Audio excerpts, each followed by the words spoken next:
For courses exploring the foundation of modern philosophy, as well as live events bringing philosophy to life, visit philosophyportal.online and become a member today. Throughout 2024, our members get access to 4 monthly events, and also access to all historical recordings from our previous private events, including events with Layman Pascal, Alenka Zupancic, Elliot Rosenstock, Carl Hayden Smith, David McCarricker, Alex Ebert, Andrew Davis, Ruth Kastner, and Matthew Segal. Find out more at philosophyportal.online. Welcome to another philosophical conversation. My name's Cadell Last, and I'm here today with a very special guest, not only because he's a distinguished philosopher in his own right, but also someone who I consider a longtime friend. We did, while I was doing my doctorate in Brussels, Clément had finished his doctorate, but he was a postdoctoral researcher at the same institute, and we always had long conversations about philosophy, science, metaphysics, life, the universe, and everything, basically. Clément's a philosopher with a background in both logic and cognitive science. He co-founded the Evo Devo Universe community, as well as founded High Energy Astrobiology Prize. In 2014, he authored The Beginning and the End, The Meaning of Life in a Cosmological Perspective. And today we're here to discuss a recent scientific paper which he just published on the topic of the Noosphere, specifically the concept of a planetary sphere of mind or a planetary sphere of consciousness, as originally proposed by Teilhard de Chardin, the Christian or Catholic theologian, as well as evolutionary scientist. So welcome to the channel, Clément. Great to have you on, and also thank you for your paper. What interests you in this topic? Why did you shift? My first question is, why did you shift focus, or maybe it's sort of a not entirely shifting of focus, but why shift from the more astrobiological, cosmological perspective to specifically tackling this issue of the noosphere? Yes. Well, first, I'm very glad to enter the philosophy portal and to have this conversation with you. So, yes, for me, my exploration of the big questions in my book that you mentioned, it was really about going to the ultimate, biggest question about the origin of the universe, the far future of intelligent life, ethics in a most universal framing. So what is good and bad, but also what would be good and bad for extraterrestrials, not an anthropocentric view. But of course, this very abstract and far out ideas and concepts. And so when I finished this this book and this PhD, I thought, yes, now I have this big cosmological vision. Now we need to take it back to the present and to our present situation here on Earth. And I think that the concept of the noosphere is crucially important, because that's a major kind of evolutionary transition that is happening here on Earth. And so it's something major even from a cosmic perspective, and we are in it, and we can act about it. We have a lot of data in it, which is exceptional from a scientific point of view, actually, because the past major evolutionary transitions, we have very scant data. Although some researchers have tried to make them happen in the lab, even with very long studies that last 10 years or so. So that's a very interesting topic. So yes, basically the answer is to connect the dots between the big cosmological picture and our everyday life, and what we should do in our everyday life.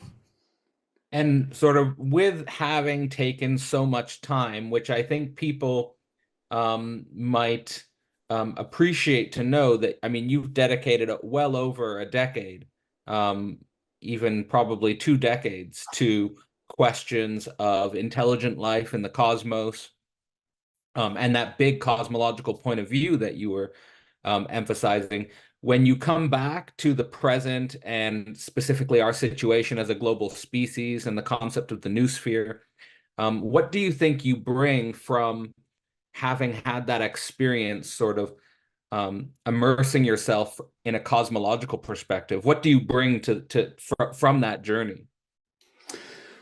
Yes, well, many things, but I can tell you, well, maybe the first thing is that there is hope, in the sense that in time the cosmos has still an enormous potential to continue to build up complexity.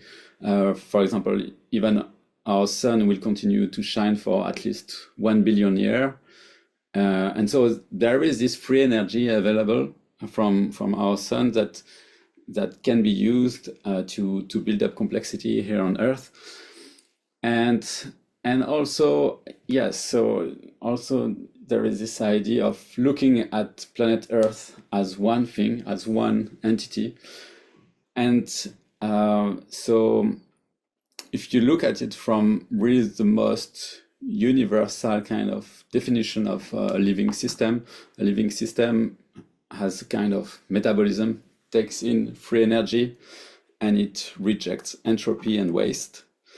And it's a condition for survival. For example, if you decide to lock down your apartment or your home, you do not receive fresh air anymore. You can't get your trash out of your apartment.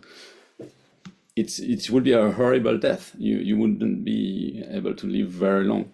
So you need to have input of free energy, of food, of fresh air that maintains your oxygen and energy, and you need to get rid of waste products.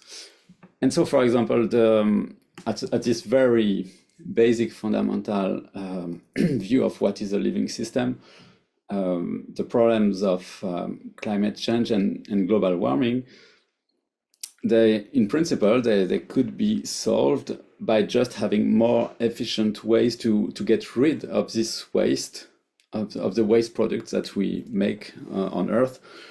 So naturally, the Earth will radiate entropy and waste products from biological and human activities, but there is still a great potential to use more solar energy and to reject more entropy outside of Earth in order to maintain its complexity and its stability. It's just that we don't have the tools and maybe the courage to do this at this scale. So what I'm taking from that is that the cosmological point of view, specifically the form of the cosmological point of view that you focused on, is concerned with or pointing towards this rising complexity as opposed to the tendency to disorder or the tendency to an entropic decay. And that I mean, I guess that brings us back to the noosphere, and I guess that brings us back to our planet as being sort of the pinnacle or the highest point of complexity that we know of in the universe. Is that the way you understand it? Yes, well, I mean, in a way, yes. So there is the famous second law of thermodynamics that says that entropy or disorder can only increase. But there is also this fantastic insight by Laser in the 70s, who observed that actually the expansion of the universe itself is a growing sink for entropy, so a growing place to dispose of waste and entropy. So it's as if you could stay in your locked room If it was growing all the time, well, okay, you can push your trash in one corner of your apartment and it will grow. Your trash will always grow, but if your apartment or home is growing also all the time, it's not such a problem. Your complexity can still continue to build up. Yeah. Yeah, I don't know if I answered your question or it was maybe a Just bit. that is it that is the central sort of point from the cosmological point of view that we are sort of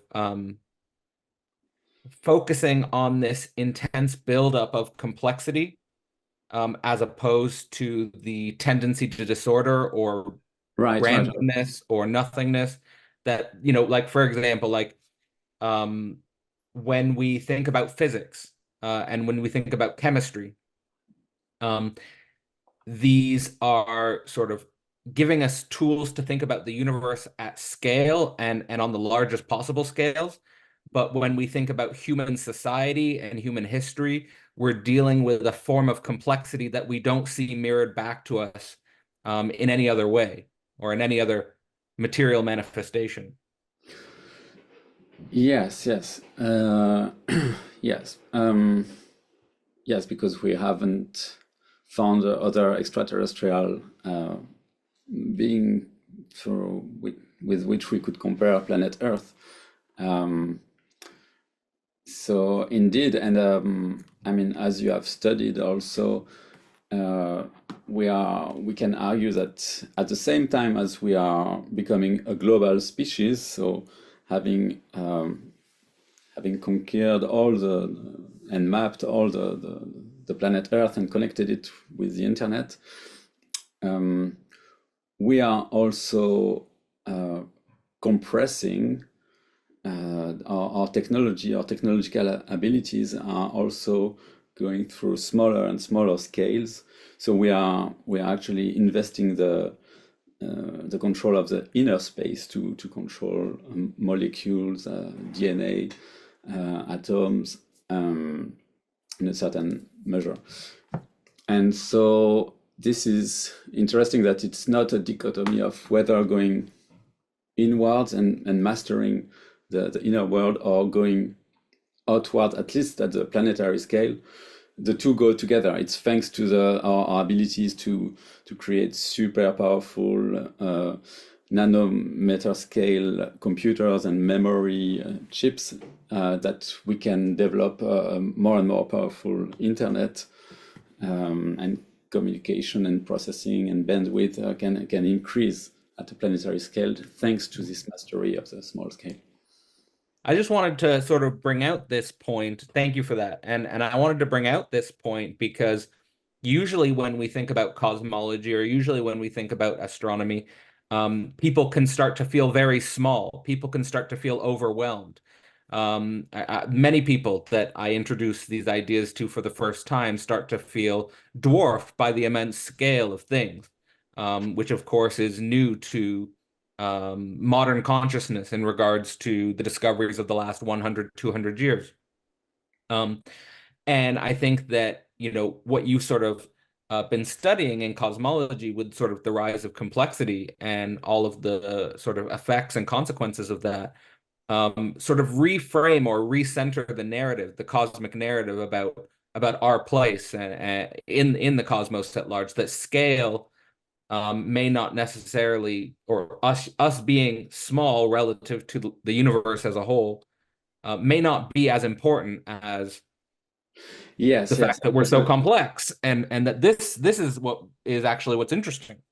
yes, absolutely. So, I mean, when cosmologists or astrophysicists speak of the cosmos, they use concepts from physics. So it will be typically space, time, energy, and matter. So indeed, in terms of space, the Earth is extremely insignificant compared to the vastness of the cosmos.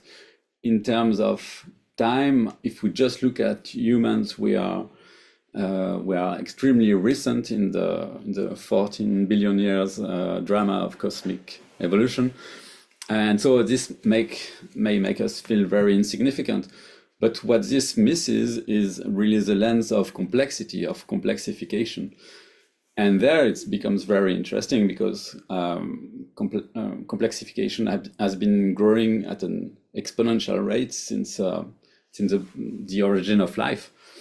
And so this is the most fascinating question also you can ask about the universe. So you have, on the one hand, the second law of thermodynamics that says that every energy gradient will dissipate and our universe will end up in a heat death where there is no free energy to do anything.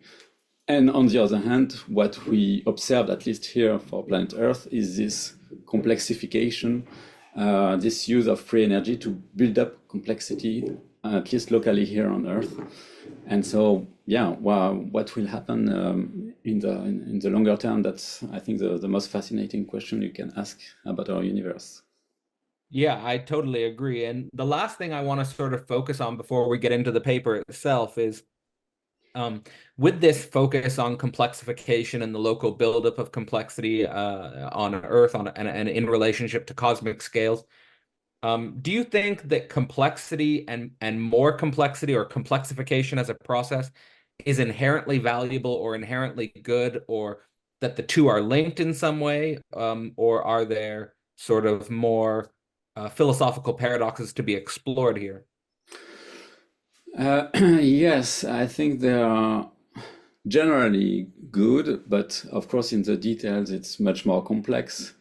So, for example, I wrote a paper about using a metric of complexity from computer science, which is called logical depth, and using it, arguing that it's a proxy for intrinsic value. So basically something that required a long time to evolve, to appear, has more value than something trivial that is easy to emerge. And well, it works pretty well for general purpose, for a general overview and a kind of as a kind of universal intrinsic value. But of course, you can. So, for example, a cryptocurrency blockchain, it's something that required a lot of computation to be there, and so therefore that has a lot of value according to this. But now you can ask, what's the value of having 6,000 cryptocurrencies? Obviously, there is a lot of computational power that has been and is being wasted. Not all of them will be useful. We are in a kind of diversification of this new cryptocurrency, and so yeah, so you need other frameworks to assess whether it's a good thing or not to develop these things.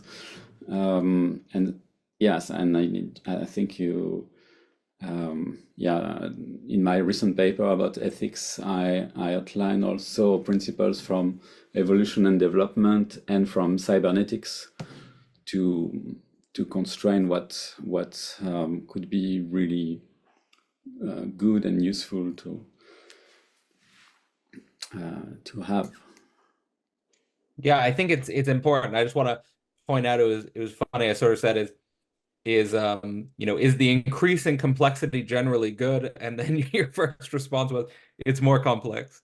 It's like it's funny, right? That complexity itself opens up to a complexification, I think, of at least what I'm sort of hearing is the frameworks that we need to constrain the new excess.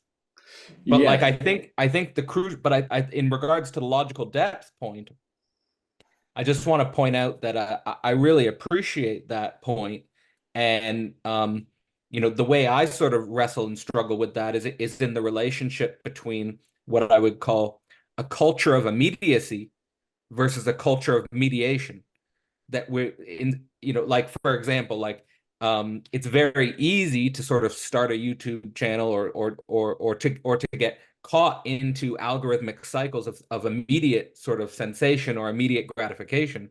But it's very hard to mediate, for example, a doctoral thesis. That the mediation of a doctoral thesis means a lot more than just starting a blog and just immediately putting out an article. Like there's a logical depth that comes with mediation that I think a Exactly. lot of people struggle with today because of the immediacy of the digital economy and the digital ecology. And so this relationship is, I think, really important. And I think you're, at least to my mind, you're getting at that with the logical depth concept. And I appreciate that. Yes. Um, yeah, Maybe. you anything you want to add to on that point? Yes, yes, yes. Uh, so, I mean, if we take an evolutionary view, also another way to see the limitation of just sheer complexity, it's that it has a cost. Like our brains are incredibly energy demanding. So, so evolutionarily, the you should have more benefits of having all this complex brain than the costs that it costs to to give the energy to the brain. And so, yeah, I mean, the evolutionary worldview says that you should have you should match your complexity with the environment. And having too little or too much complexity will make you less fit generally. Probably it's better to be a bit more complex and a bit simpler, but yeah, even then, I don't know. Yeah, it's interesting, I mean, I think this is interesting to think of with in regards to what I've seen in the last 5 years with paying attention to people's spiritual paths. Because a lot of the times people's spiritual paths involve being overwhelmed with complexity of the modern world and going towards a more simpler life. Now, whether or not that's true, these are interesting philosophical questions to think about. But oftentimes, like I mean, like an archetypal example would be someone going towards a monastic life, right? Because like a lot of the times, what's going on with people who go to a monastic life are they're fed up with either their love life or human social relationships, family complexities, business complexities, market driven forces, which are psychologically and cognitively overwhelming. And it's like I just want to meditate, you know, uh, Yes, yeah, but so forth. it's I think it's negating the real world, and yes, it will work if you stay the rest of your life in the monastery, but you're not facing real life. I think that the real challenge is to, despite all the information overload, all the dopamine boosts that you can get from any social media or anything, to manage to still be yeah, to have a kind of information hygiene, and manage still to meditate in your daily busy life, and to find times to to consolidate what you're learning, and then to try to have deep insights. It's becoming yes, very hard with all the addictive technologies that we have just right around the corner. But yeah, so I think, yeah, the concept of death is interesting also because these dopamine shots that we got from the smartphone or the computer, the websites that we consult, they are they stimulate very shallow parts of our brain, and like it has actually an enormous value just to sit in your couch during 20 minutes, half an hour, 1 hour, and do nothing, and just watch what maybe certainly you will have great ideas. I mean, each time I do it, I have cool ideas, or I'm reminded of the really important things that I need to do instead of doing the day-to-day superficial tasks.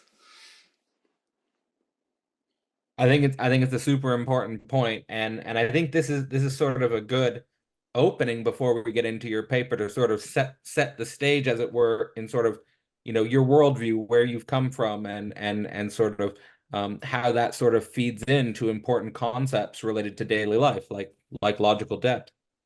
In terms of your actual paper, which of course I'll link in the description, I think we should first define for people, because we should define for people the concept of the noosphere, because you start out your paper saying, basically going over a history of the concept of the noosphere, um, and sort of point towards some of the major figures who originally conceived of it. But you also sort of emphasize that this concept in its origin and in its genesis often gets criticized for being ill-defined or poorly defined in scientific circles. So maybe we should just start there. As how are you thinking about the noosphere, and how does it differ from maybe the early conceptions of the noosphere? Yeah, so I mean, that's precisely the general topic of the paper. It's called What is the Noosphere, Planetary Superorganism, Major Evolutionary Transition, and Emergence. Um, so maybe what I want to dispel first is that if you stick to the etymology of the word, noosphere means a sphere of mind, or and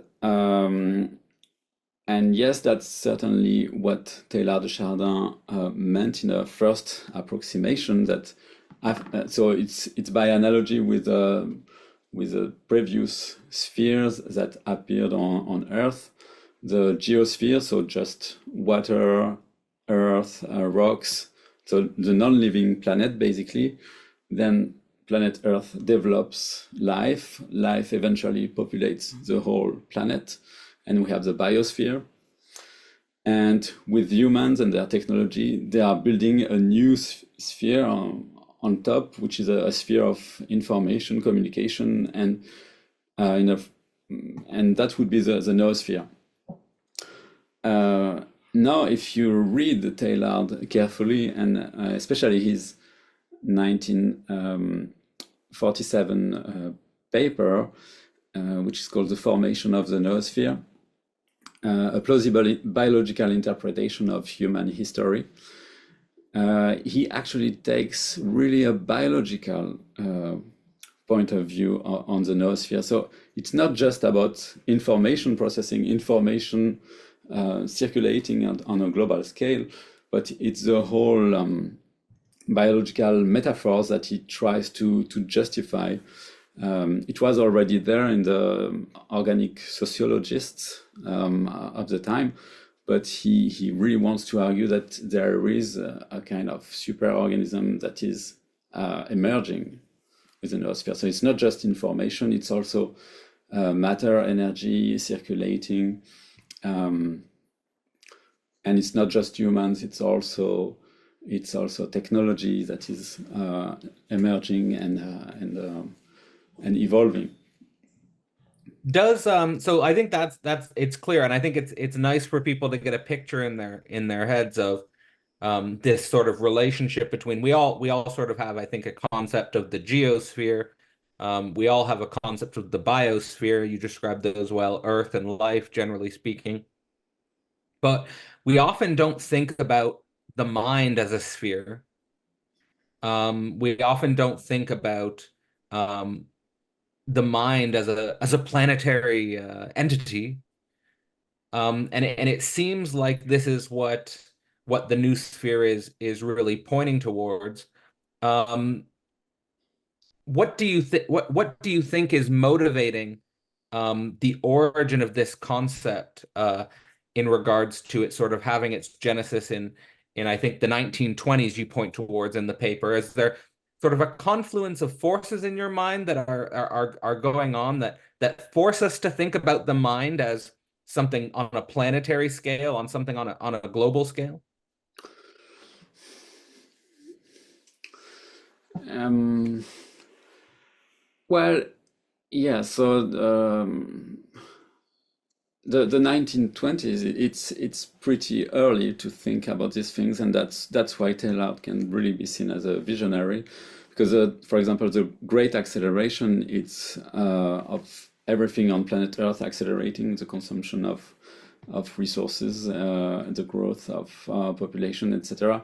It's located in the 1950s, so that's 25 years before this. Um, mm, so yeah, I think yes. What the way I put it also in a paper I wrote to introduce Teilhard de Chardin, which is called Pierre Teilhard de Chardin, a visionary in controversy. Is that he's a paleontologist, so he's very much used to study large time scales in the past, but he's also an incredible future thinker, and he's incredibly future oriented. And so he wants to take the same inertia. He's able to see the patterns of the same inertia from the past to the future. And he's a big picture thinker. So I think he just, at this time in the 1920s, he attended lectures by Vernadsky on the concept of the biosphere, and then probably in his mind he was thinking, okay, there is a geosphere, then the biosphere, and then what next? And he identified the small signs, the beginning of the communication network, the first computers, etc. He saw them as the seed of a mind information dominated world that would eventually emerge. I think it's really good here to go into the distinction between Teilhard de Chardin's views and Verdansky's views as you go into in the paper. So there's sort of at the origin of this concept, you sort of frame it as sort of juxtaposition between two different thinkers who are thinking about this concept very differently. Maybe we could go into where they agree and where they disagree, and what we might learn from this positioning of their points of view. Yes. So Teilhard de Chardin, as you know, as you mentioned, he's a Jesuit priest, and at the same time a scientist, a paleontologist, who made major discoveries and contributions also. So he has really these two hats, and his whole system of thoughts is actually to merge them, to merge his scientific insights with his religious and spiritual beliefs. And so it's one of the rare syntheses of science and religion that we see in the history of ideas. There are not many thinkers who really develop this systematically. And so that's why, for example, he extrapolates the future of the noosphere into what he called an omega point, which is an ultimate state of compression and information processing that would be equivalent to a godlike state. So that's very thought-provoking. He actually sees God as something in the future, which is amazing, and that's why also he was rejected from theological circles, because these ideas are quite radical.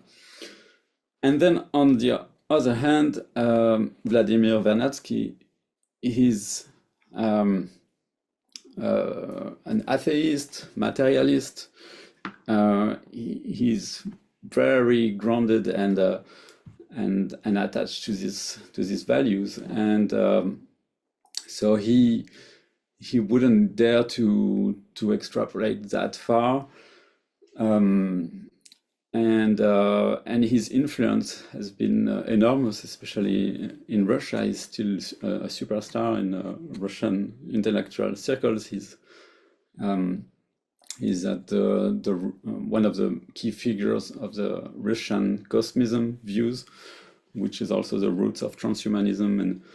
And so this is, I think, extremely important for the concept of the noosphere, is that if somebody tells you, well, the noosphere, it's a religious or quasi-religious concept. No, not at all. Vernadsky embraced completely the concept and was not religious at all. And even if you read the 1947 paper by Taylor, there is actually almost no mention or connection with theological or religious themes. It's really focused on the superorganism view. So yeah, I think the concept can be clearly salvaged or articulated in a modern scientific way. I think what's coming to my mind here with this distinction between Teilhard de Chardin and Verdansky is that with the concept of the noosphere, both of them point towards something that seems to be beyond the human with the concept, in the sense that Teilhard de Chardin's pointing towards an explicitly theological endpoint with the notion of God, as you said, with the omega point. And then Verdansky, it seems to be pointing towards a different layer of cognition, which you said is sort of the ground of Russian cosmism and a transhumanism. So there's this idea of the human being participating in a global mind process, which is going to culminate in something either beyond or more significant in the context of human being significance in the cosmos than what we currently are. I've asked sort of two questions. Do you think that's a fair framing? Is the first question between sort of what unites Teilhard de Chardin and Verdansky is this something beyond is happening with the noosphere? Absolutely. I'm sorry. Yeah. And then the sort of the second question is in regards to where you agree and differ in regards to your specific framing of the concept using living systems theory, as I understand it. Yeah, so regarding the idea that there is something new coming very soon, I think they are on the same page. They have this very strong intuition that it's really something major, something new, a transformation, a metamorphosis of planet Earth, or what we would call the emergence of something new. They clearly see that, both of them. So yes, and yeah, what was your second question again? Just how you sort of position these two figures to really open up your own sort of interpretation of the noosphere in regards to living systems theory, and perhaps how that either changes or develops further the original conception. Yes, I think what the living systems theory brings is that it's a much more systematic framework to think about what a living system is. So James Greer Miller, he wrote a 1,100 pages book describing living systems at all scales, from the cell to organs to multicellular organisms to cities and nation states. So he identifies the commonalities in their functioning. So it's really a functional framework.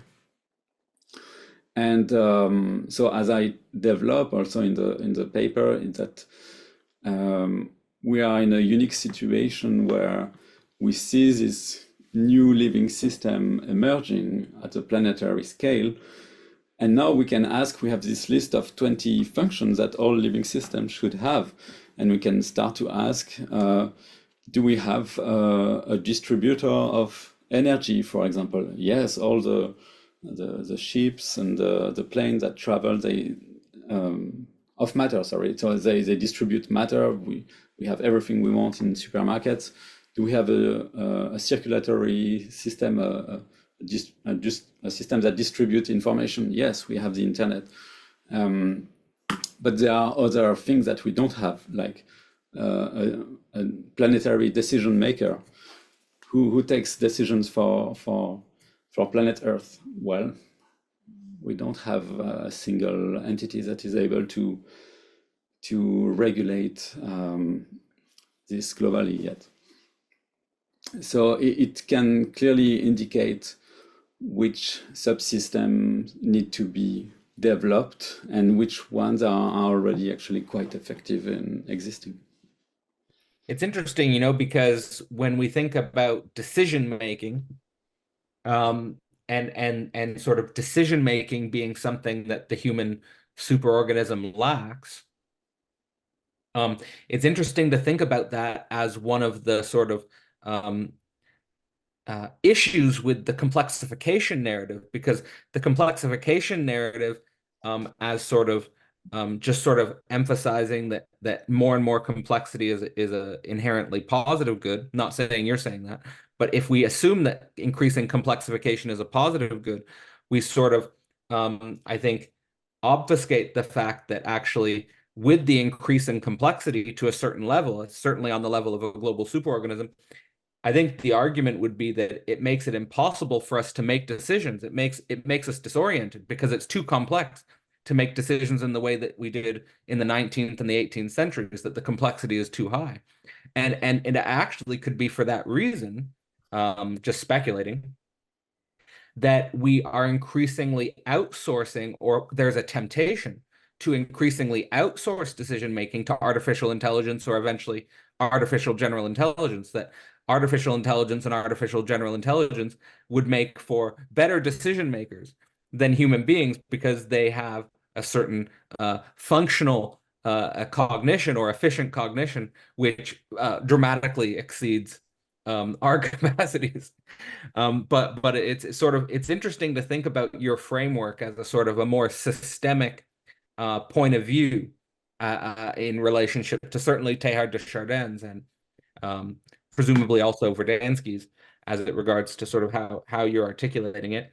Now, at the start of your paper, I think it's interesting we can sort of connect this thread of the problem of decision making in regards to the higher complexity and something that our global superorganism lacks.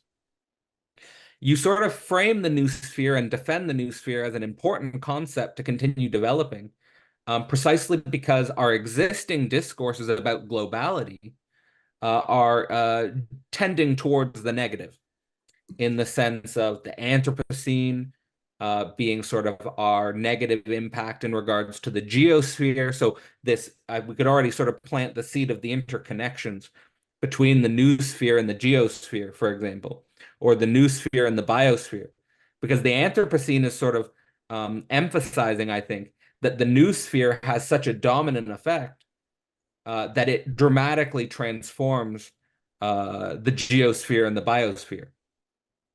Leaves a sort of anthropogenic footprint, so to speak. Then also you emphasize globalization as another sort of existing discourse, which tends to emphasize socio-political and economic issues, specifically here thinking about inequality, thinking about when, for example, you are using your examples of the distributor functions.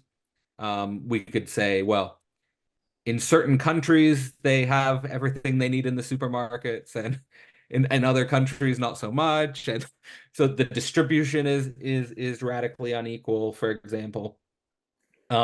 You also emphasize the Gaia narrative as a negative one, in the sense that it usually is a discourse that lifts up or utopianizes the geosphere and the biosphere, but sort of claims that the noosphere is kind of an intrusion, which in that sense, the Gaia hypothesis and that discourse, in some sense, fits quite nicely, it seems to me, with the Anthropocene idea of that there's this negative impact that we're having on the planet.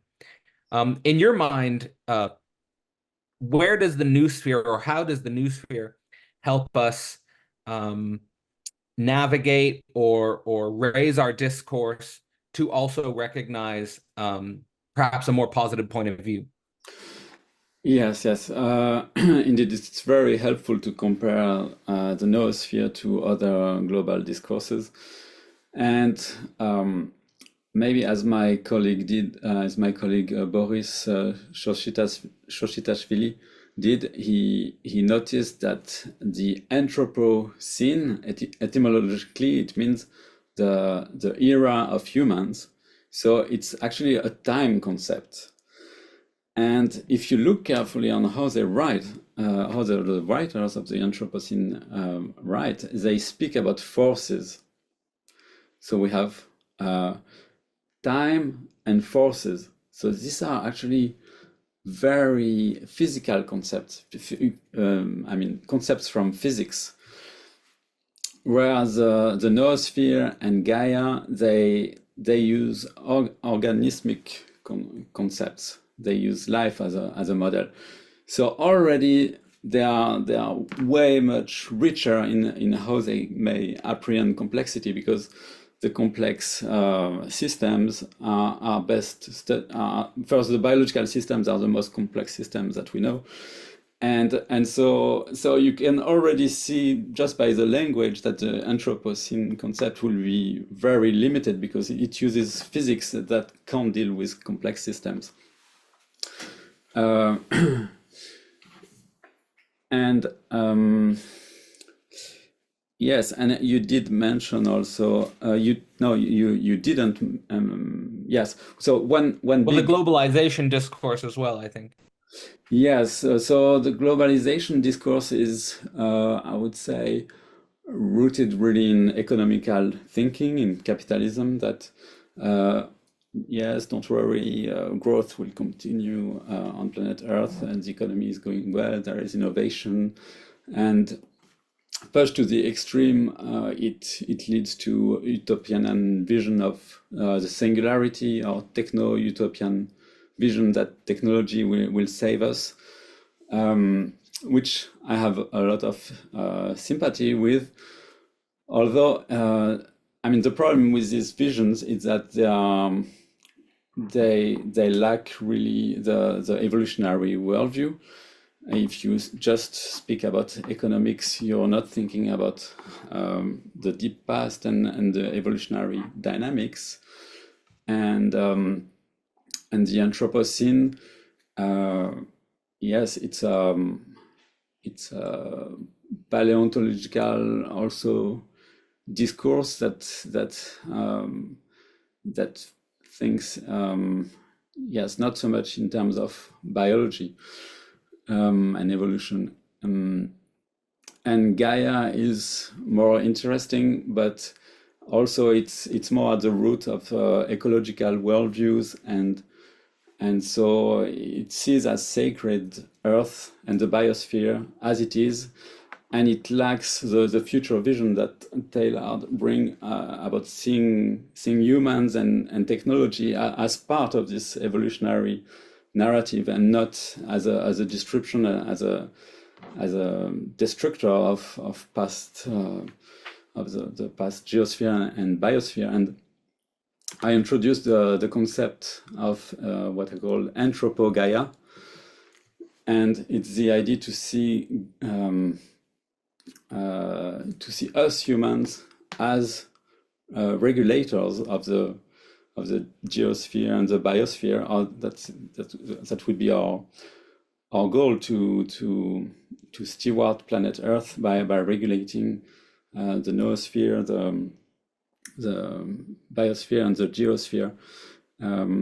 So instead of just seeing humanity as a parasite for this delicate biosphere that has indeed taken a lot of time to evolve, that we are participant in it, and we ought to preserve it or to modify it, but with a lot of awareness and care. I mean, I would, certainly push back on the idea of, that you see in Gaia of humanity as a parasite, and also push back a little bit on the idea in Gaia of the biosphere being delicate. I think that more and more data is also coming out about sort of let's say, the anti-fragility of the biosphere. Like we've underestimated how anti-fragile the biosphere actually is. It's quite not, as of course, certain regions can be quite delicate, but the biosphere as a whole might be far more robust than we think. In any case, where I want to sort of push back a little bit in regards to um, your framing of the globalization discourse is also sort of the more negative angle of the globalization discourse, with capitalism sort of being a destructive negative force on the human species. And also sort of the economics discourse, I would argue, and I think that I could support this with your paper as well, is that that the economics discourse is actually not reducing to biology, but to society as more complex than biology. That economics is emergent from the evolutionary uh, history. And so in the way that, like you mentioned, the economics might have a blind spot with regards to deep history, and that's point taken. I would say that a complementary alternative framing is that economics emerges in human society, um, and maybe is more complex than biology, and presents problems which um, perhaps the organismic metaphor might struggle with thinking. What do you think about that? Yes, I think it's an interesting point. And in the paper, I give one concrete example. It's the emergence of monetary systems. So that's something that where you don't have a clear equivalent in biological systems. So biological systems are extremely complex, but there is no clear equivalent of money and monetary exchanges. And yet, it seems for all human societies, it's extremely useful. I mean, there are lots of problems with it, but still, it works super well for many things. So I think that's also an indication that we should be careful with metaphors in general. That there are always limitations, that they always break down at certain point, and especially in these discourses of emergence of something new. When you have something new that emerges, like societies that are starting to trade with each other, then you have this new emerging features or functions that were not present before.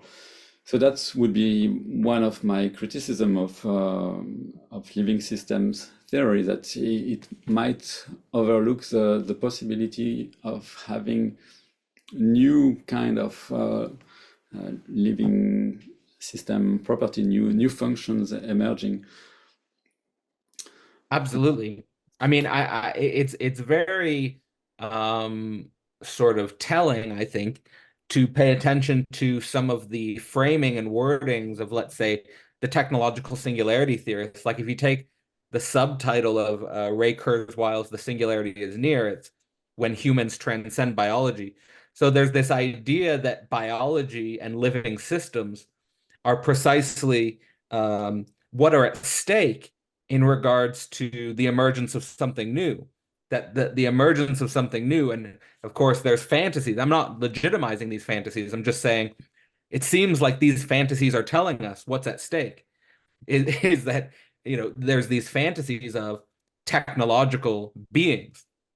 There are these fantasies of um, computer uploading. There are these fantasies of um, mind disembodied.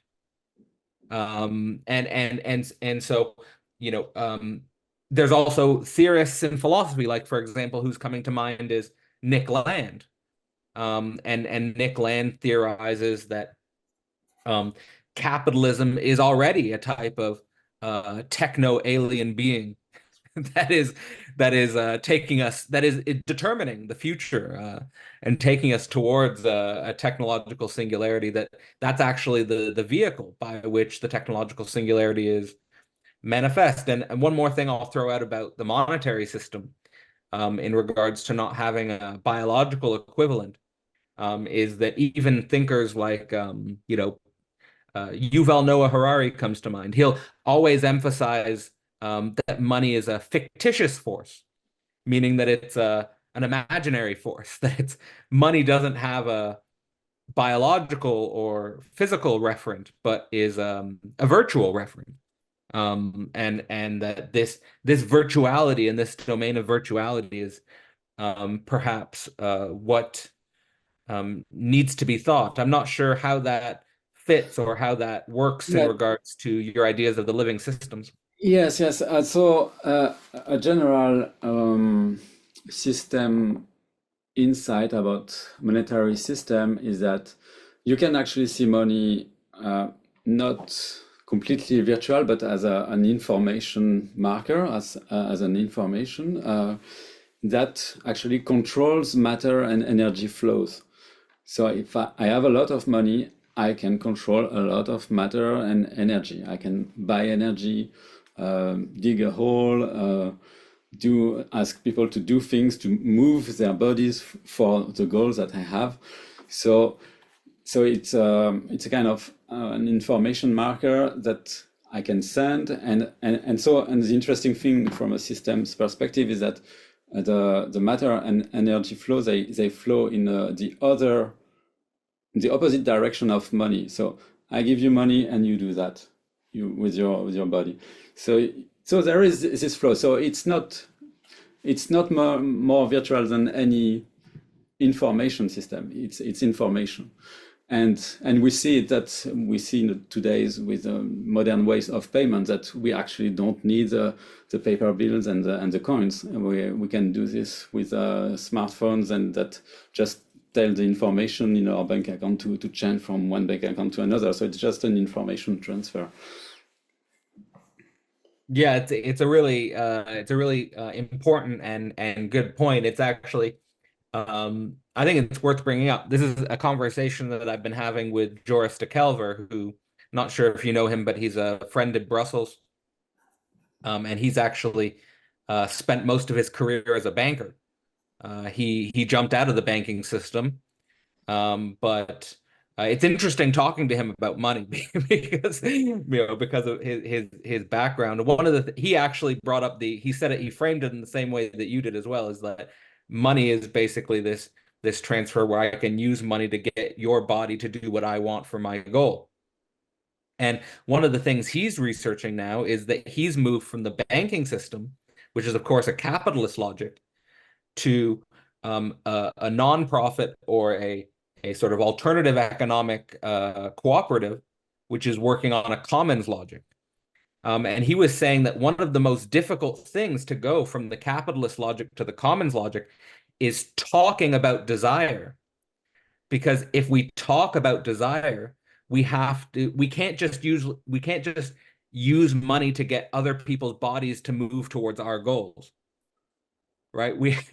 You have to talk about your desire, I have to talk about my desire, and we have to be able to mediate those desires, which could be conflictual, without just using money as a sort of impersonal mediation. The classical example, I'll throw it back to you, but the classical example I've given, I developed this actually when I was staying at your place when I first came to Brussels, was the difference between staying at a hotel or staying at an Airbnb versus doing couch surfing. Because of course, with a hotel or with Airbnb, you can just, here's the money, make sure that the place is ready when I'm there and clean and so forth, and I don't need to interact with you. Whereas with couch surfing, it's all about the talk and the mediation of desire, right? Like the host gets what the host wants, and the person being hosted gets what the person being hosted wants. But that's constantly a conversation. Like you have to constantly interact and get to know each other, right? You have to make sure that your sort of functions are being synergized well. You have to deal with all the mess of human beings, right? Sociosexual mess and all that type of stuff. Anyway, I'll just throw that distinction out there. I'm sure you have something to say. Yeah, that's interesting what you say. Is that first, it shows that the monetary system simplifies transactions enormously. So with the same kind of bills. I can do anything. I can ask you to do a project. I can buy things in a supermarket. I can buy a car, whatever. So that creates an incredible flow of transactions, and it allows complexity to build up super easily. And now, yeah, the example of couch surfing is very interesting, and the concept of desire too, because in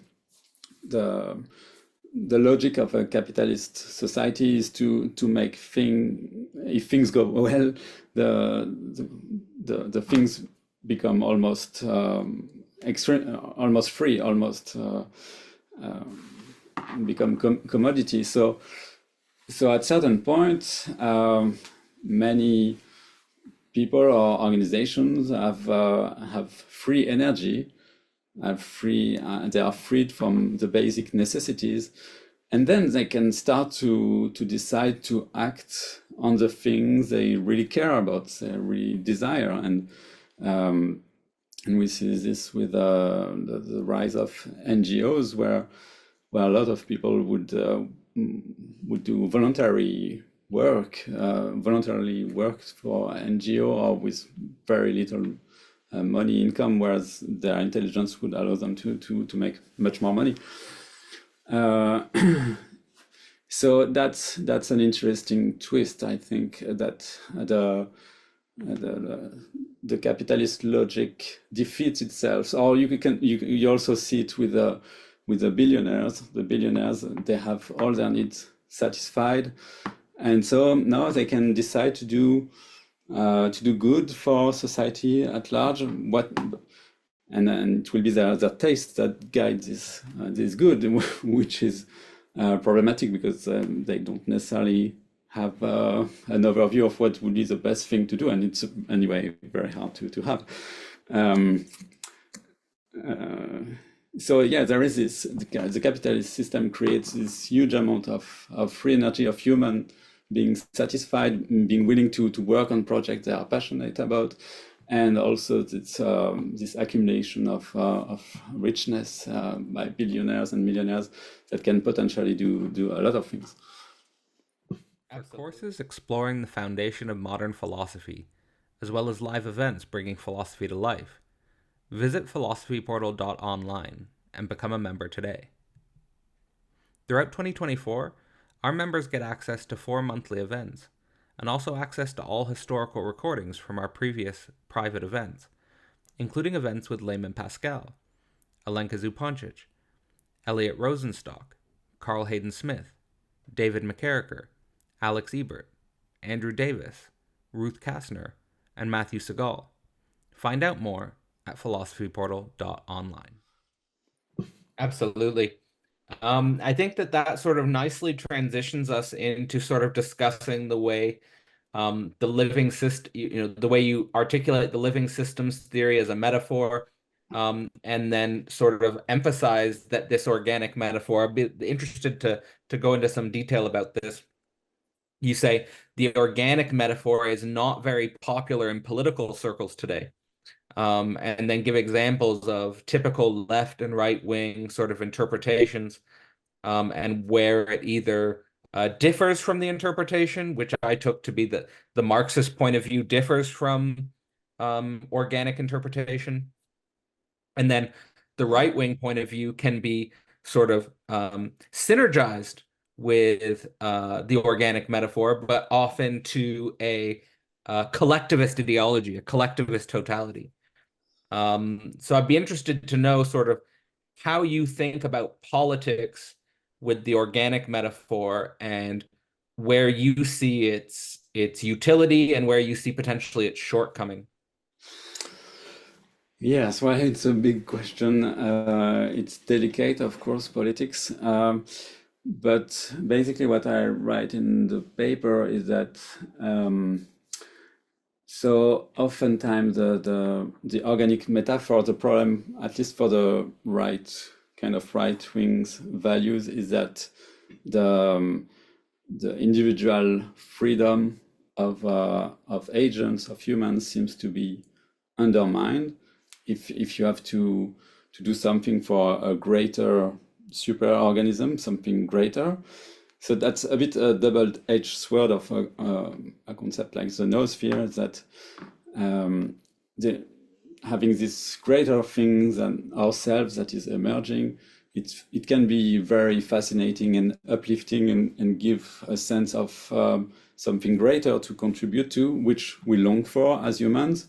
But we can also very easily have the opposite reaction, saying, "Whoa, there is this huge Borg, super intelligent planetary organism that wants to control me and I will be like a cell in an organism." So there can be this rejection. I don't want to be like an ant in an ant hill, or be in a beehive. So I think that's one big challenge for the noosphere idea. It's how we could see the noosphere as something almost sacred, that is, that has tremendous value, that is emerging, and for which we would want to positively contribute, versus something that would just take control of us in a bad way. And on the left wing, at least for Marx, he emphasized the competition between classes, but we know from evolutionary biology that what really works is cooperation. I mean, you need competition too, but the systems that thrive in the long term, they are cooperating. They find synergies, and they are able to coexist. And so this cooperation, synergy worldview exists very much in the business world. Businesses, they try to find synergies all the time, and that's how they thrive, and they have to do it if they want to thrive. They understand this extremely well. But it's less, unfortunately, it's less systematically in political circles. I think there is still this competition mindset over, but yeah, maybe you can comment. You have more expertise in politics. I would like to discuss the right point of view and the left point of view separately, but maybe we can do it backwards, starting with the left, because I think my understanding is, in regards to competition and cooperation in Marxism, is that they more are identifying class conflict as a sort of historical fact and a historical driver. And that the aim in Marxist ideology is cooperation, but it's not so much business cooperation, it's worker solidarity. And you could even say familial and communal solidarity. So there's emphasis. It's sort of like so when you're emphasizing that there's cooperation and synergy in the business world, and they find synergies all the time. I agree with that. I think what Marxists are trying to emphasize is, can we get that same cooperation and synergy in the communal, familial, class sense of a workers, and of course the main forms of cooperation in the 20th century that come out of sort of Marxist struggle are usually workers' cooperatives, or workers' unions, labor unions, organizing for their rights in that context. And of course, in the sort of Marxist conception, there is the idea that class conflict should be overcome. It's not that they're eternalizing class conflict. It's that class conflict is sort of a feature of a certain historical mode of production, and that this should be, as a sort of telos, as a sort of political organizing force, overcome for a more well, in the Marxist concept, it's the proletariat, it's the dictatorship of the proletariat is the cooperative entity.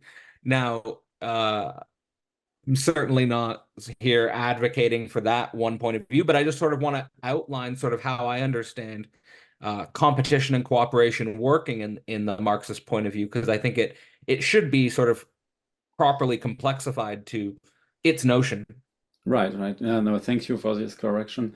And Yeah, so I mean, one of the features of synergies and cooperation is that there are no easy shortcuts.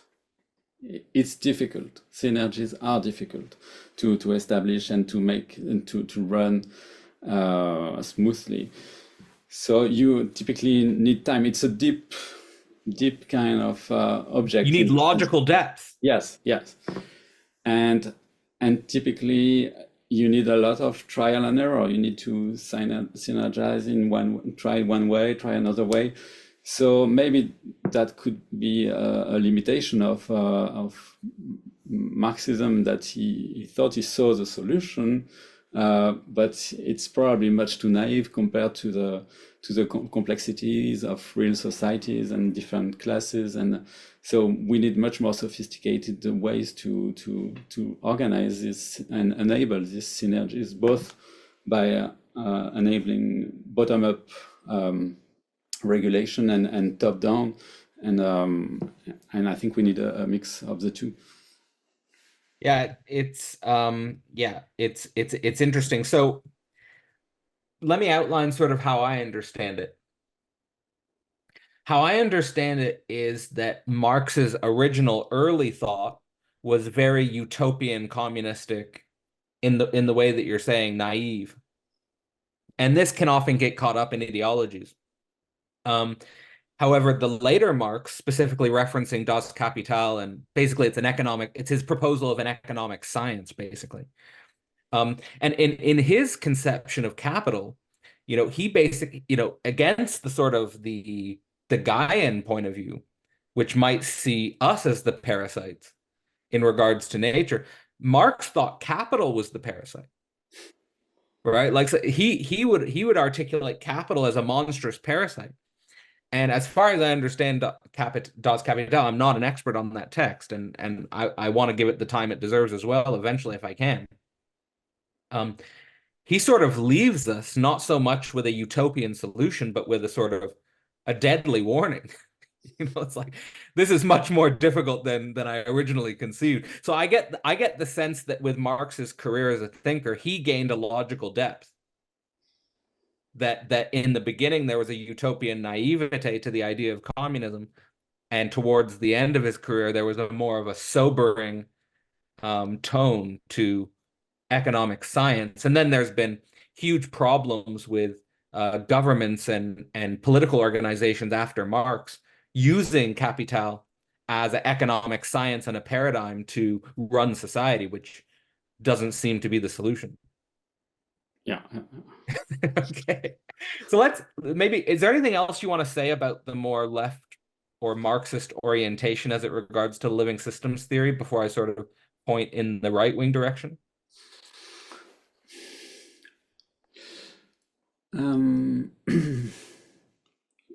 I want to re-emphasize what you said, though, about synergies are extremely difficult. I think that's important, is that we should, like, because there is a sort of utopian naivete when people sort of find the language of, more cooperative evolutionary dynamics and sort of emphasize synergies as like this great innovation, which of course is a very important concept.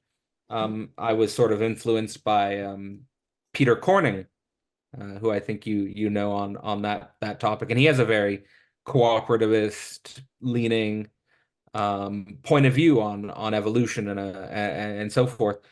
But I like that you're emphasizing synergies are difficult and you need time and trial and error.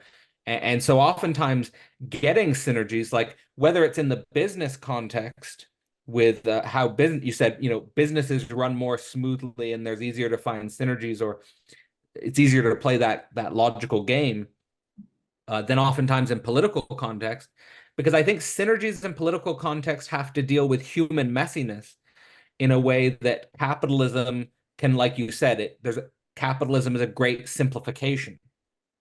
It allows us to simplify the messiness of human interactions, like again the difference between the hotel and the Airbnb. That with politics, there doesn't seem to be the capacity to reduce in this way. Yes, yes. Yes, one reason why synergies are hard to build is that uh, you need to make sure to avoid the possibilities of free riding of one of the agents taking advantage of the other and not so and not the other. And so that's why you need a control mechanism, a kind of any kind of control mechanism that can regulate and stabilize this relationship. Um, yes, and something I wanted to add with coming back to the idea of noosphere and politics, if you think and the noosphere as a superorganism, one way to see this leftist view on the superorganism is that so our body distributes oxygen and the basic nutrients to all our cells, what they need. It's not saying this finger you're not really interesting. I will stop giving blood and nutrients to this finger, so this finger will just die. No, the system is organized so that all cells are working well, have all the energy and nutrients and everything necessary for survival. So I think yeah, it's a requirement of a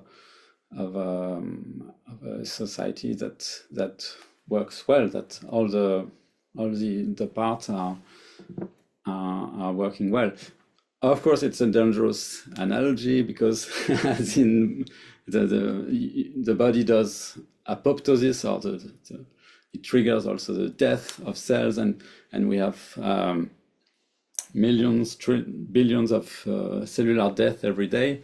So you could also justify killing people or anything if you push this analogy. So it's very also delicate to apply to human societies. What's coming to my mind here is something actually the physicist Sean Carroll said about politics. He said, "We know a lot about physics. We know we know a little bit less, but we still know a lot about chemistry and biology. And we know very little or nothing about politics." So there's this there's this idea that the more he's basically articulating the reductionist point of view in regards to, and he was arguing that if you want to understand politics, don't study physics and don't study biology. Like if you want to understand politics, study politics. Yes, But but that's, you could be informed by biology and physics, but it's limiting. I would say in what you said that we should replace the we by I. That's his own bias. I know a lot about theoretical physics.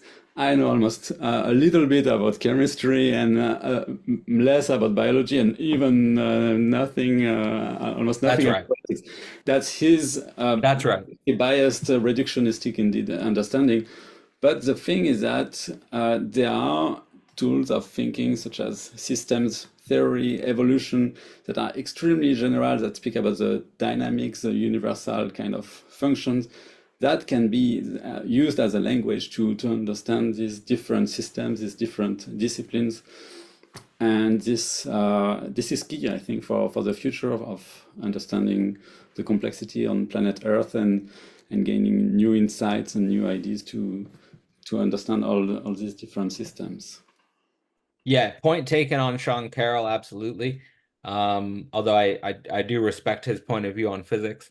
But I guess the sort of the underlying meaning behind me sort of saying that was as sort of like a prep for what I wanted to talk about in regards to the more right-wing approach of the systems theory to politics, where the metaphor here can easily become sort of co like you said about sort of all the parts working well together in the body.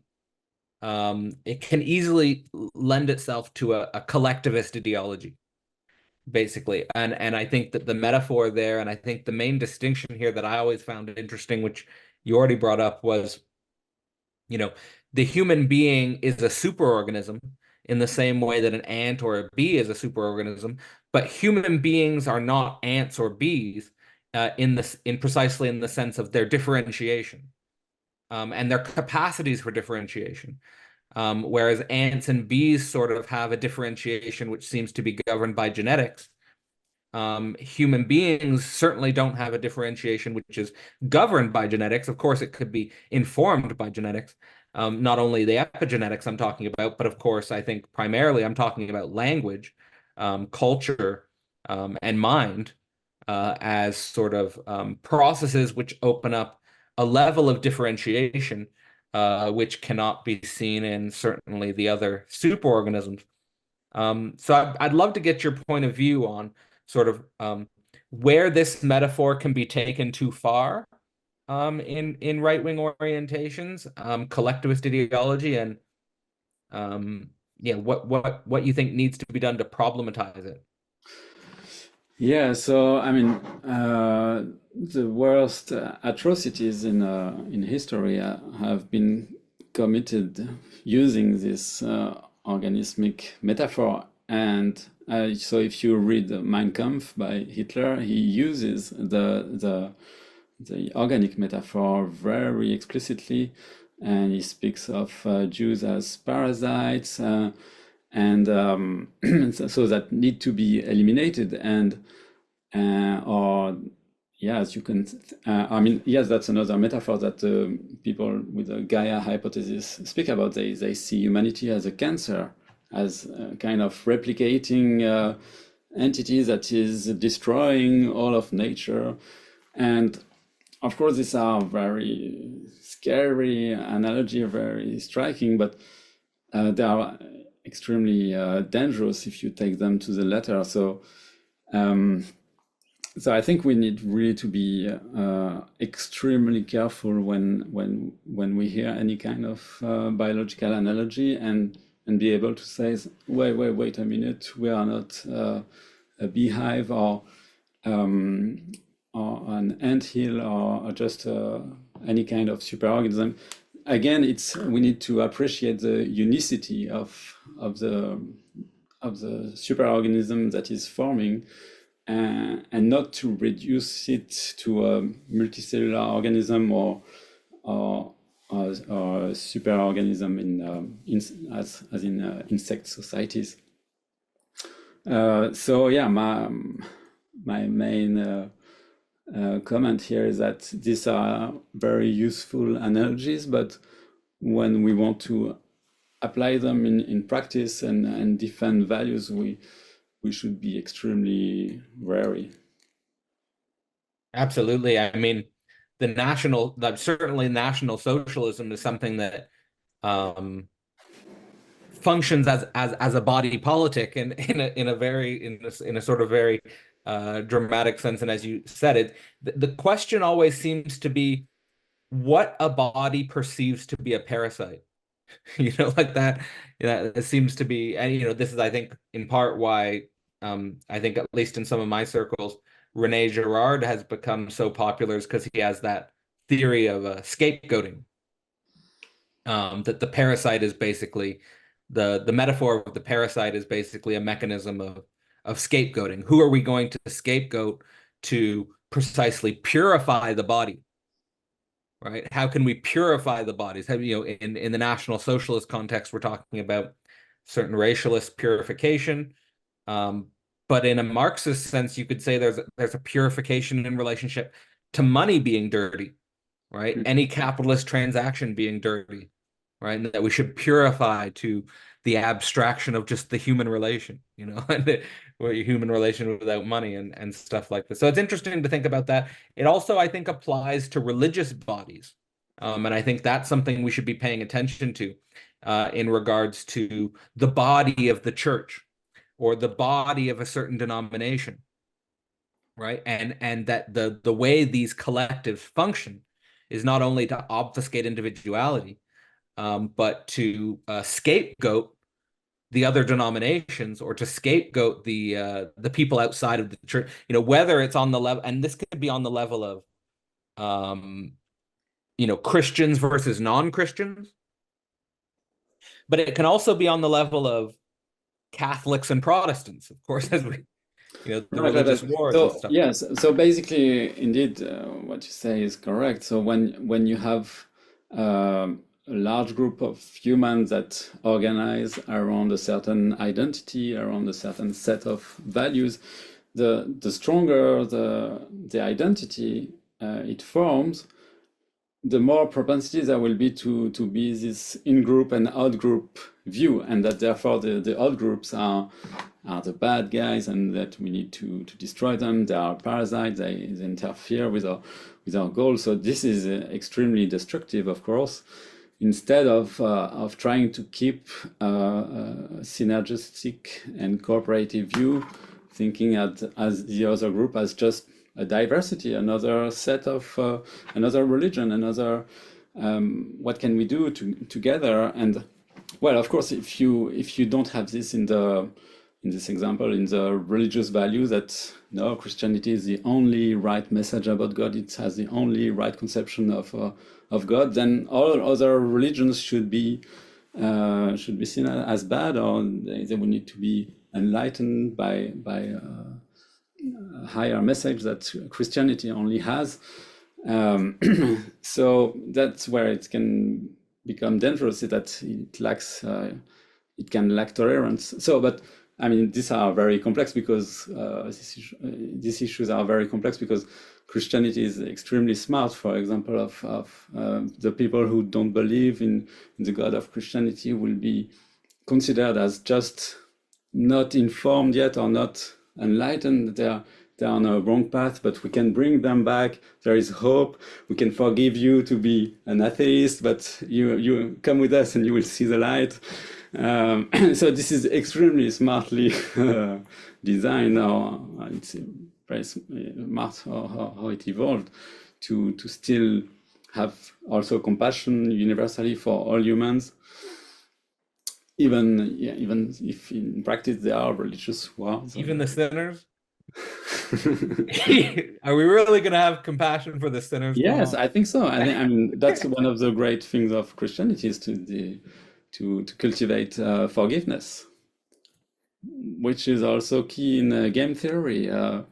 In repeated games, the agents that win are the ones that do tit for tat plus forgiving.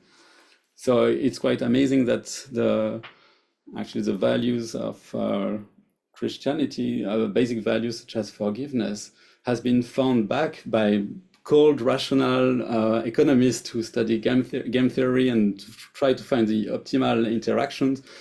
And they figured out that, yes, forgiveness is super important to be optimally fit in certain kinds of environments.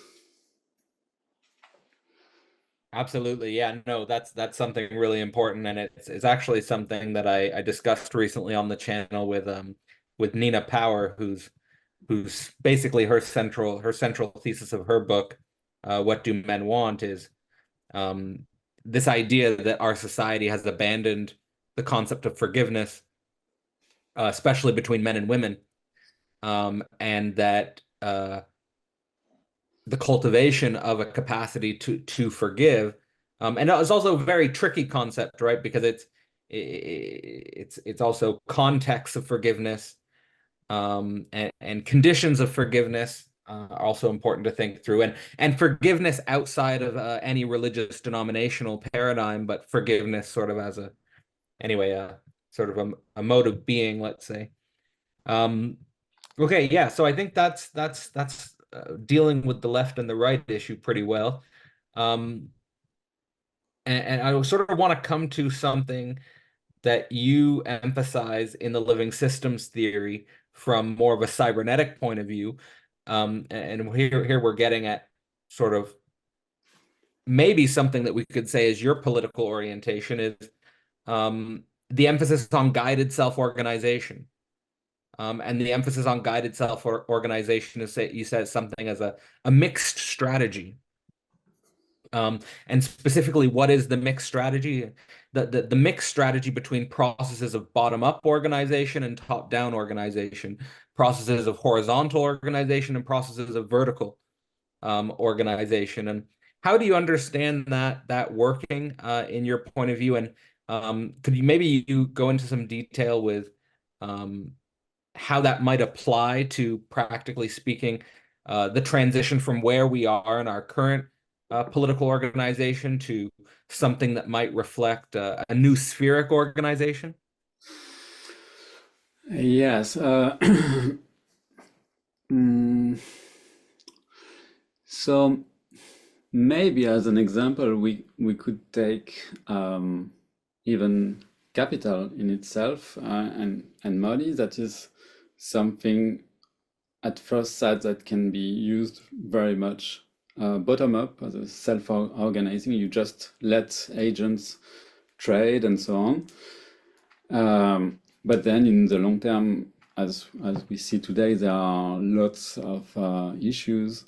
You have this accumulation of money into a few actors and so on. And that's where the governments, so a top-down regulation, is acting or should act. The governments create taxes. They have the power to change inflation rate, probably with central banks that can regulate a bit the flows. So I'm not saying these regulations are ideal, but you have both dynamics of the free market letting this bottom-up competition and synergy even to happen, and but then there are problems that can't be solved from this bottom-up organization, and that need a higher power control system that can upregulate and downregulate some of these effects. Now, I feel like, I mean, a lot of what I was working through in Global Brain Singularity, at least in the initial chapters, has to do with this transition from the metasystem of the nation state to the idea of a metasystem of a global brain.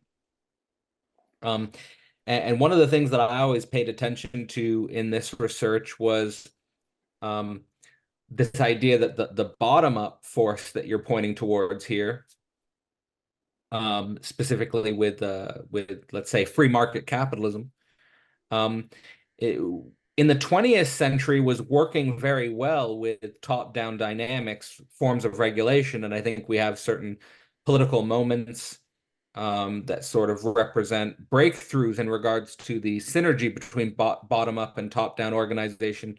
I'm thinking specifically about sort of the social contracts that led to the birth of sort of more socialist states after the Great Depression, and well, specifically the welfare state as forms of regulation.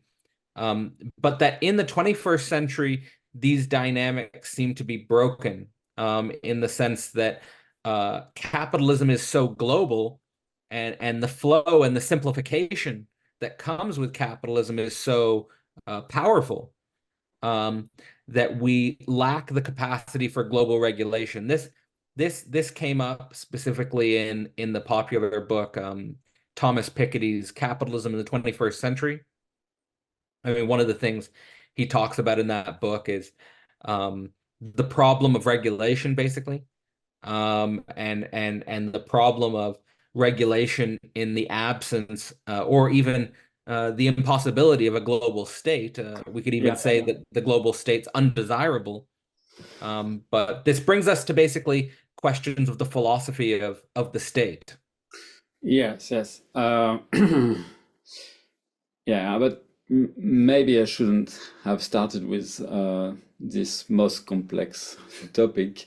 And let me, if you allow me to back up a little bit, one other simple example of an interaction of bottom up and top-down regulation or design is the example of a university campus, I can't remember where that was freshly built, and instead of creating all the path where the people should follow to go to the different buildings, they just let grass or to be as it was, and the people just took some roads, the most efficient roads, to go from one place to another, and then it provided very efficient pathways through the different parts of the university, and then the top-down action after a certain time is simply to pave these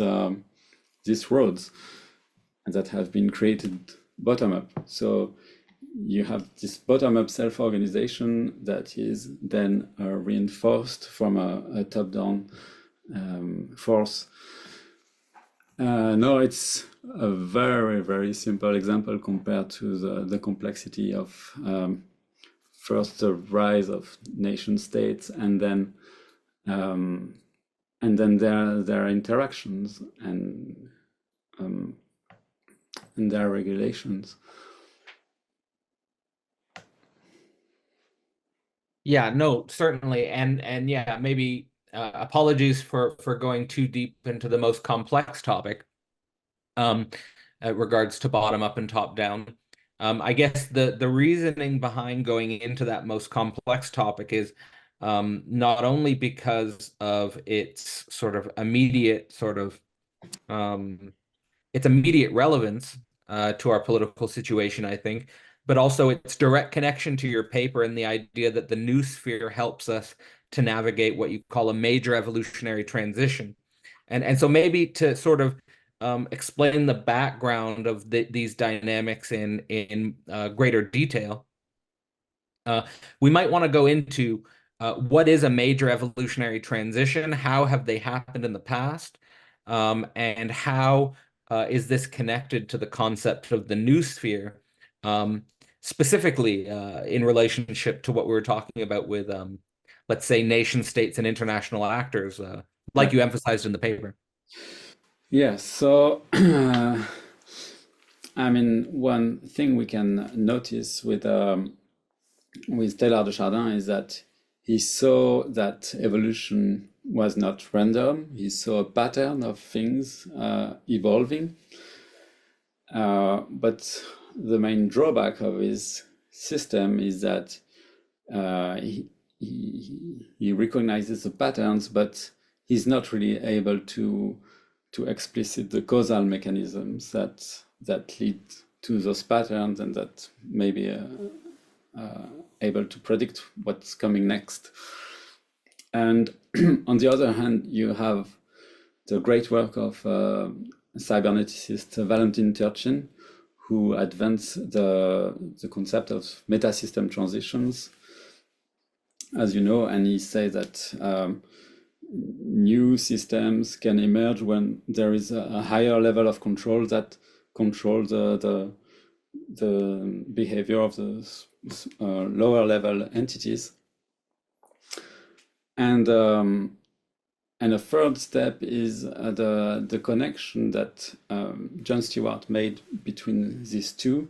So taking back an evolutionary point of view, if you look at the literature on major evolutionary transitions, there is not really a unified, agreed upon mechanism that would explain all of them, because they are very diverse, from first the origin of life to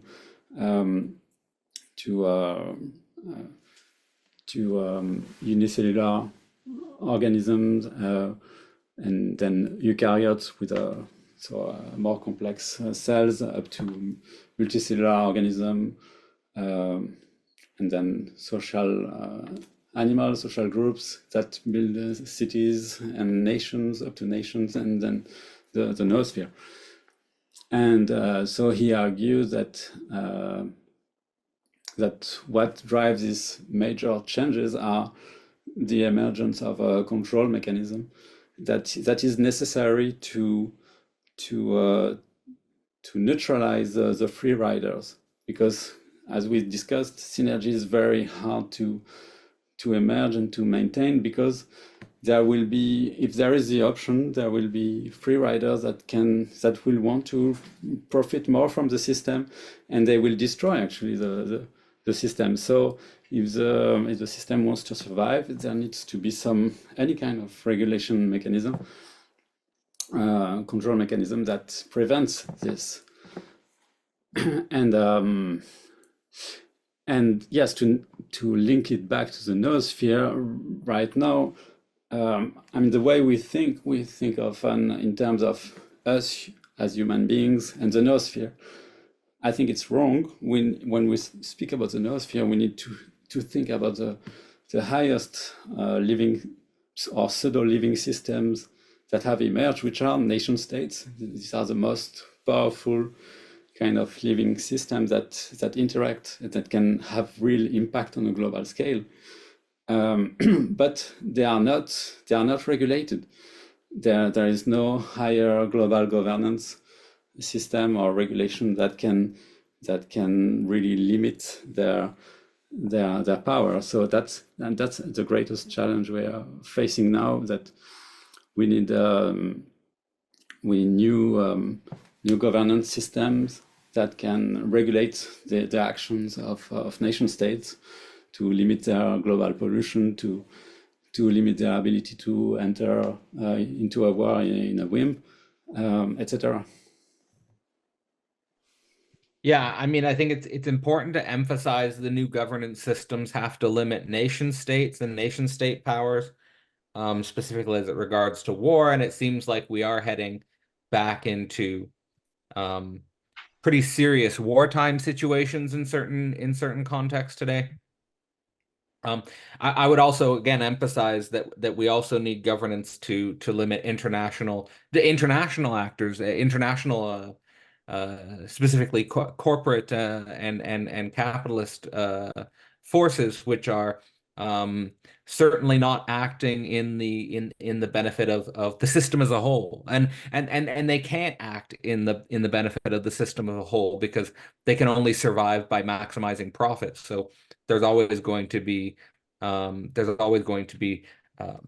problems of Yes, that's these very dynamics.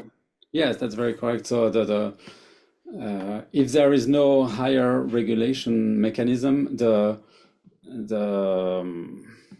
the corporation that pollute more to go faster, or that do more unethical things, they will have more power of action in the real world, and they will outcompete others that are more ethical or self-controlled.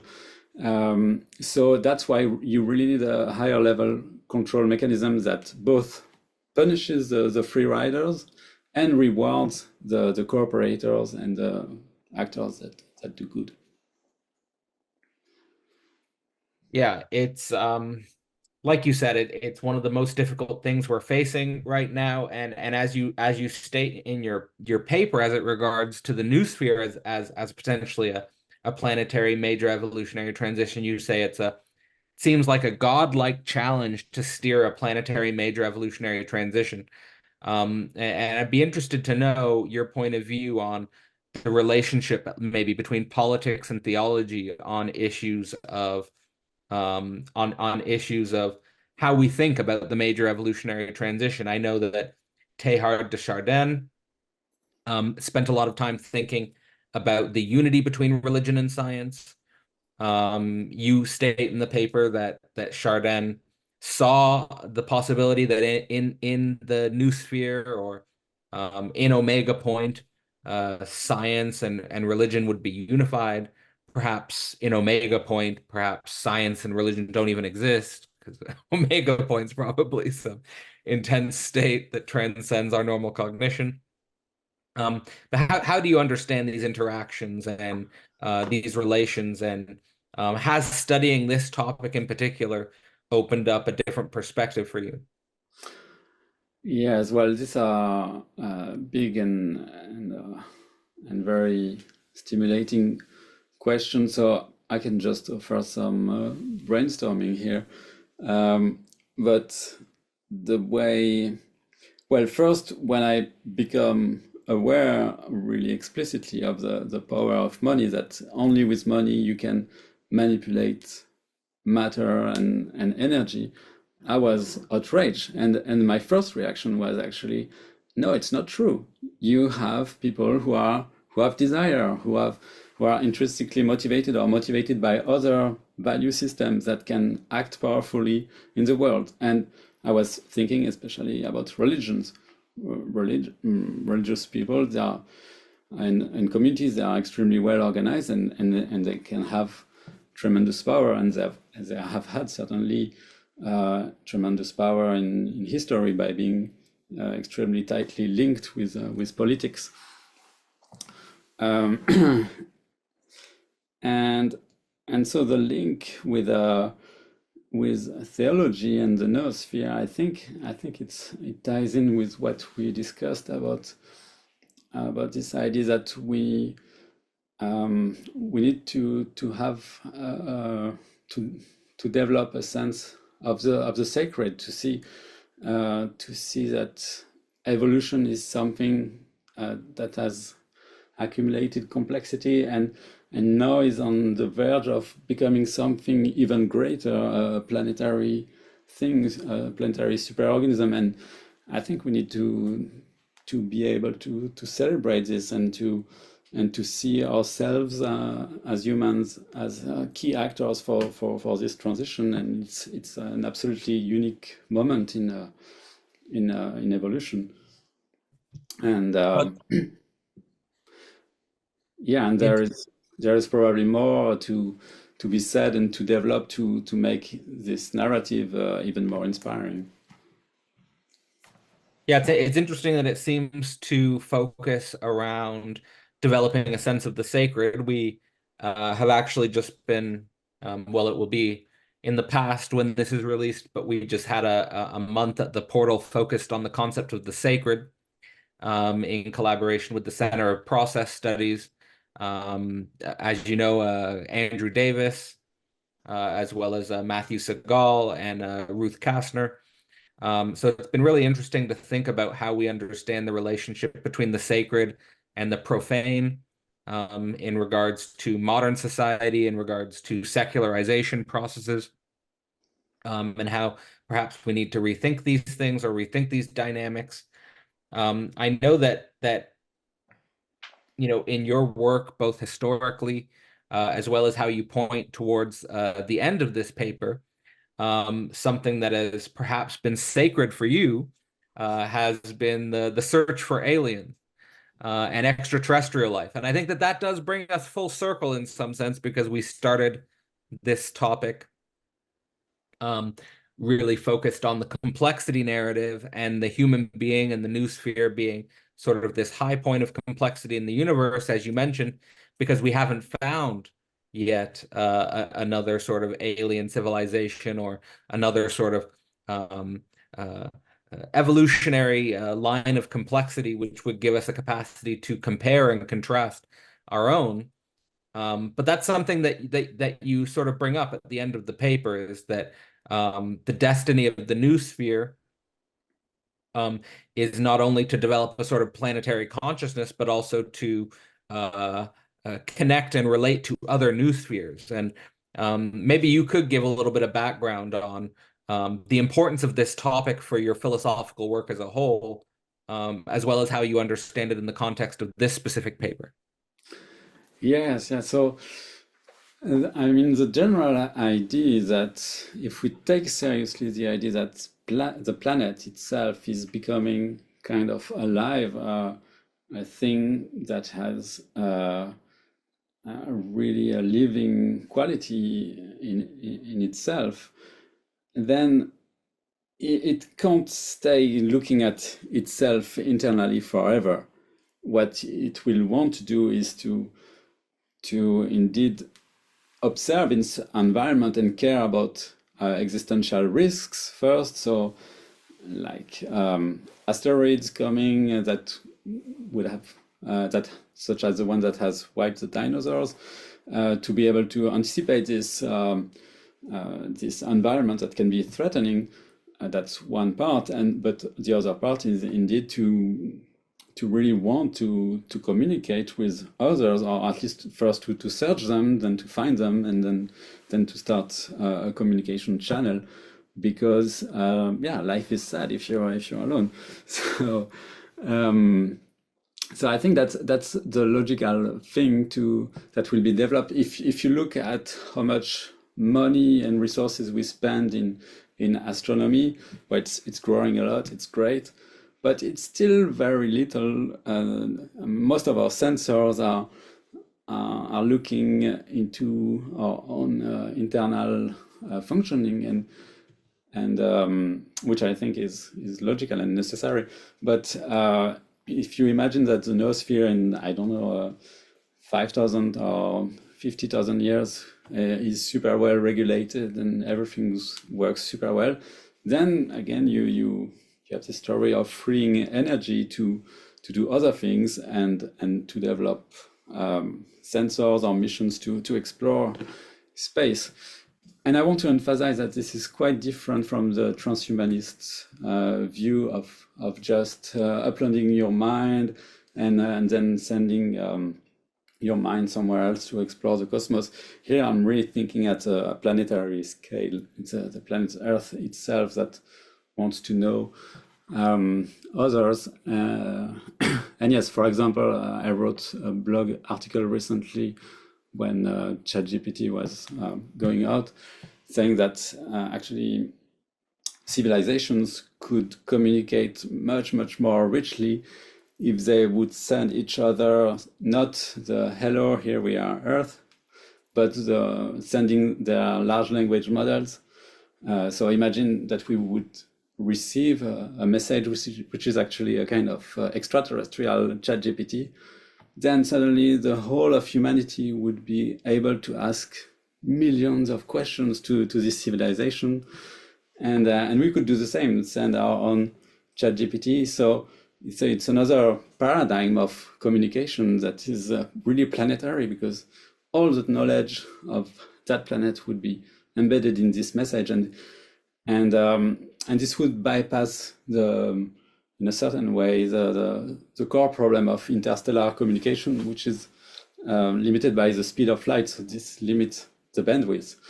But you could have still a very rich conversation with another civilization by sending this vast amount of data, even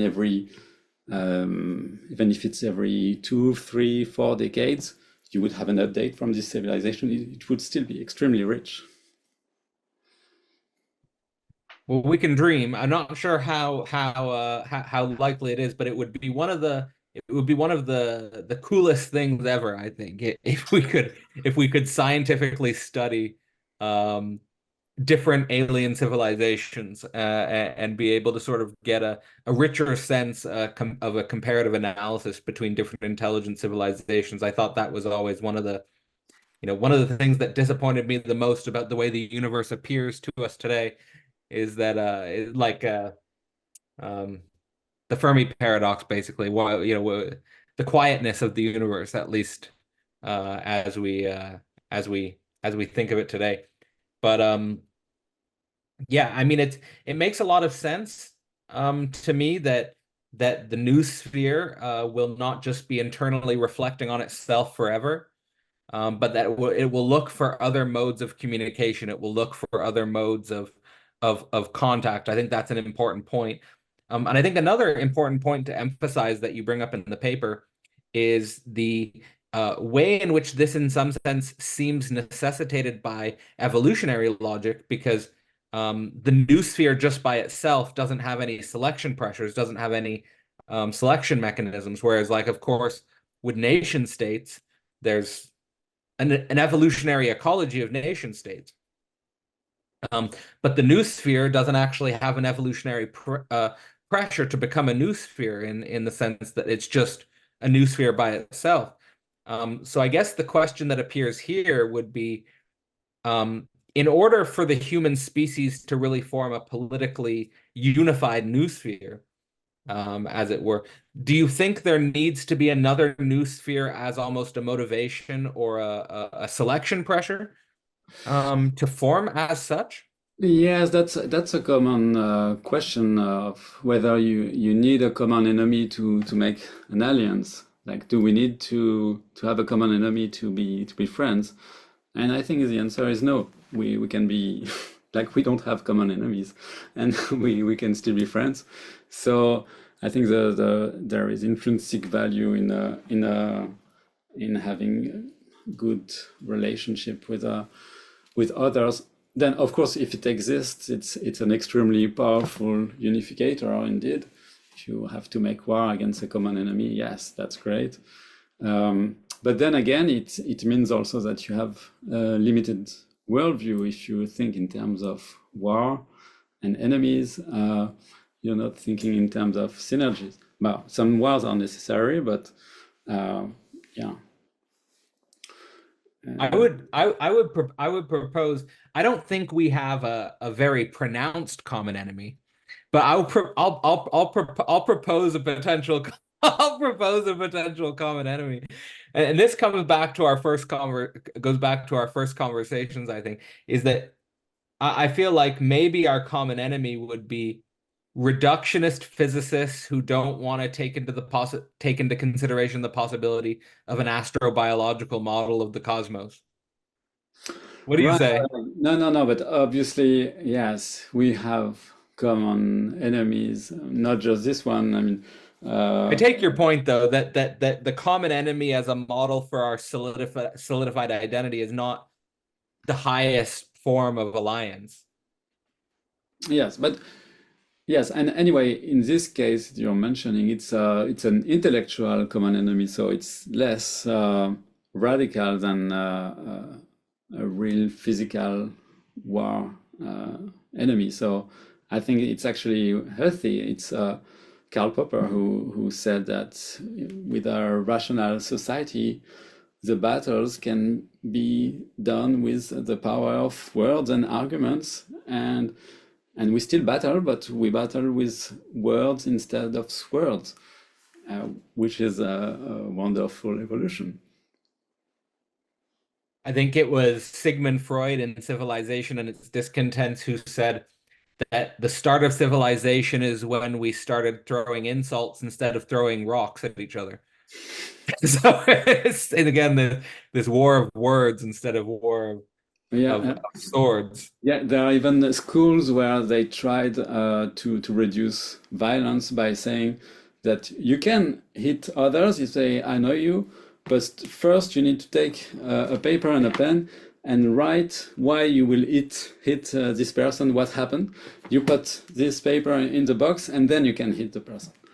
And it tremendously reduced the violence because, of course, it's a huge buffer and a self-reflection. And then while you write it, most students may think, well, is it really worth to hit him hard for this reason? Or Yeah, there's a therapeutic effect to words. There's a therapeutic effect to speaking and writing words. And I think that you and I, and of course, well-educated society as a whole, perhaps underestimate how much of our intellectual process and how much of our intellectual growth actually helps us mediate our violence in a way that humanizes it, enriches it, and that this is a great power for civilization. Reminds me of Slavoj Žižek and Peter Sloterdijk recently had a public talk together, and Žižek opened by saying, "Who needs friends when I have enemies like this?"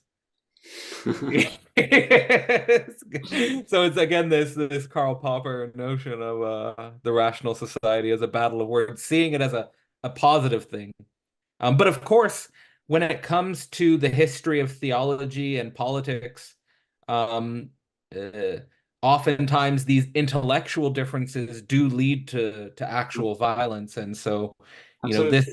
it's all fun and games in the academic context, but not Yeah, so but much in the but real. that's where diplomacy and intense dialogue with opposite parties is necessary to delay a maximum the physical violence and try to find a compromise or a synergy. I mean, as is often said, violence is the option of last resort. It means that you're desperate when you take recourse to violence. Absolutely. Absolutely. Well, Clement, this has been a great conversation, and I'm glad we finally had a chance to have a conversation about your work on the channel. I guess I would leave you the last word, both in terms of what you'd want our viewers to take away from this conversation, also pointing them towards your paper. I'll link it in the description, as well as where they can find you if they want to follow up or if they want to find out more about what you've written in the past. Sure. Well, thank you. It's been very stimulating, also in areas where I haven't thought that deeply. So my website is clemvidal.com. You can find all my papers there. On Teilhard de Chardin, I have a 2021 paper which is called Pierre Teilhard de Chardin, A Visionary in Controversy, which is a very short paper that highlights both the visionary aspects of Teilhard and why he's so controversial. Then it's also accompanied by a systematic discussion with the core paper about the Noosphere, which is called The Formation of the Noosphere. And I took it as if I received it as an email, and I replied paragraph by paragraph. I commented on systematically on the whole paper, which is, to my knowledge, a first methodological exercise to really systematically and publish this. So this supplementary material is called Teilhard's Formation of the Noosphere, an Exegesis and Update. And then I wrote a short paper also, which is called Extending Planetary Health in 2023, Global Ethics and Global Governance in the Noosphere.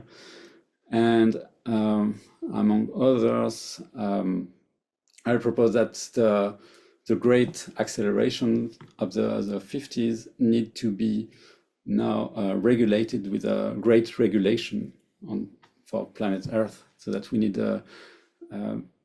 like from a cybernetic point of view, it's a positive feedback of everything accelerating, and now we need negative feedback to that are maybe more controlled than just the resource running out and things collapsing or regulating. We can do potentially a better job than just the natural regulation. And then the 2024 paper, What is the Noosphere? Planetary Superorganism, Major Evolutionary Transition and Emergence, that is an attempt to give a modern definition of the Noosphere that is grounded in modern scientific frameworks, to give hopefully credibility and interest to this concept, and disentangle it from its religious theological association that Teilhard had somehow. All right, fantastic. Well, this has been Clément Vidal. Again, I'll leave links in the description to the paper we discussed, as well as his website, clemvidal.com. I'd also shout out your doctoral thesis, the beginning and the end.